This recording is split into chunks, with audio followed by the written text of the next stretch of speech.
रोजच्या मेंटेनन्सच्या वर्कमध्ये डेली वेगवेगळे डिफरंट प्रकारचे टास्क येतात. त्याच्यामध्ये ते काम करून घेणे किंवा स्वतः करणे त्यामध्ये खूपच इंटरेस्ट असतो.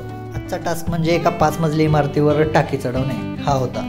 5 मजली इमारतीवर जाण्यासाठी क्रेनही अपुरं पडत होतं. त्यामुळे हा 5000 लिटरचा टँक 5 मजली इमारतीवर चढवण्यासाठी किमान 10 ते 15 लोकांची गरज होती. टँक इमारतीवर चढवत असताना तो कुठे फुटू नये, कुठे क्रॅक जाऊ नये या सर्व गोष्टींची काळजी घेऊन तो टँक एका विशिष्ट पद्धतीने बांधून वर चढवावा लागत होता. शेवटी 2 ते 3 तासांची कसरत करत बिल्डिंगवरती 10 ते 15 जणांना उभे करून तो त्यांच्या मदतीने टँक जमिनीपासून वर उचलण्यास सुरुवात केली. टँक वर खेचत असताना तो दोरीने अशा प्रकारे बांधावा की तो दोरीमधून निसटला जाणार नाही किंवा त्याच्यामधून खाली सुटून पडणार नाही. अशा प्रकारे गाठी देऊन एका विशिष्ट पद्धतीची बांधणी करून हळूहळू टँक चढवण्यास सुरुवात केली होती. अशा प्रकारे टीमच्या अथक प्रयत्नानंतर हळूहळू टँक वर घेण्यास मदत झाली आणि सुखरूपपणे दोन्हीही टँक 5000 लिटरचे दोन्हीही टँक इमारतीवरती पोचले.